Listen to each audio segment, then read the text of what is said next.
Harper Audio presents Sidney Sheldon's Chasing Tomorrow by Tilly Bagshawe. Performed by Michael Kramer.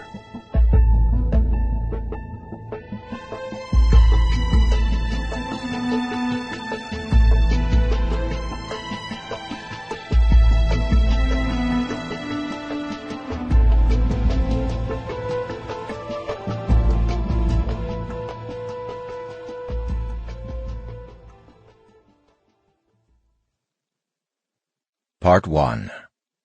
Prologue. Rio de Janeiro, Brazil.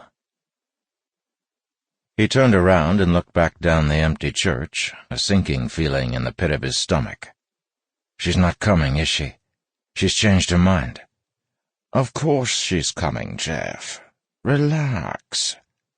Gunther Hartog looked at Jeff Stevens with genuine pity. How terrible it must be to be so in love. Jeff Stevens was the second most talented con artist in the world. Sophisticated, urbane, rich, and charming, Jeff was wildly attractive to the opposite sex. With his athletic build, thick dark hair, and intensely masculine aura, Jeff Stevens could have had any woman he wanted. The problem was he didn't want any woman. He wanted Tracy Whitney. And with Tracy Whitney, one could never quite be sure. Tracy Whitney was the most talented con artist in the world. It had taken Jeff Stevens a long time to realize that he couldn't live without her. But he knew it now. The sinking feeling in his stomach got worse. Thank God there were no guests in the church, no one to witness his humiliation, apart from Gunther and the crotchety old priest, Father Alfonso. Where is she? She's 15 minutes late, Gunther.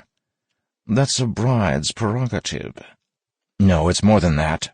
Something's wrong. Nothing's wrong. The old man smiled indulgently. He'd been honored when Jeff asked him to be best man at his and Tracy's wedding. In his late 60s, with no children of his own, Gunther Hartog loved Jeff Stevens and Tracy Whitney like family. Their union meant everything to him, particularly after the blow of their joint decision to go straight. A tragedy, in Gunther Hartog's opinion, like Beethoven retiring after his 4th symphony. Still, it was wonderful being back in Brazil. The warm, wet air, the scent of bolinhos de bacalhau, the delicious codfish fritters cooked on every street corner, the riot of color that existed everywhere, from the jungle flowers to the women's stunning dresses to the frescoes and stained-glass windows of the tiny Baroque chapel of St. Rita, where they now stood. All of it made Gunther Hartog feel young again. Young and alive. What if Pierpont got wise? The worry lines deepened on Jeff Stevens's face. What if— He stopped mid-sentence. There, silhouetted in the church doorway, stood Tracy Whitney.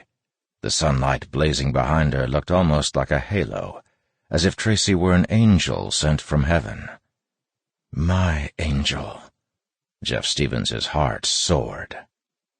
Tracy's slender figure was shown off to perfection in a simple cream silk dress, and her shining chestnut hair cascaded around her shoulders like poured molasses. Jeff Stevens had seen her in countless guises over the years.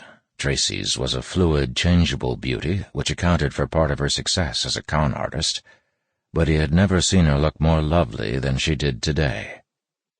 Tracy's mother used to tell her that she had all the colors of the wind in her. Jeff Stevens understood exactly what Doris Whitney had meant.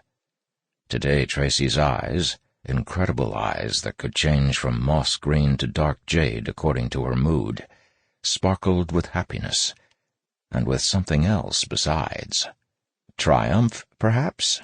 Or excitement? Jeff Stevens felt his heart rate quicken. "Hello, Gunther, darling." Tracy walked purposefully toward the altar, kissing her mentor on both cheeks. "How wonderful of you to come."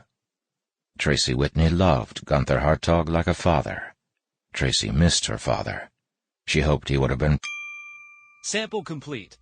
Ready to continue?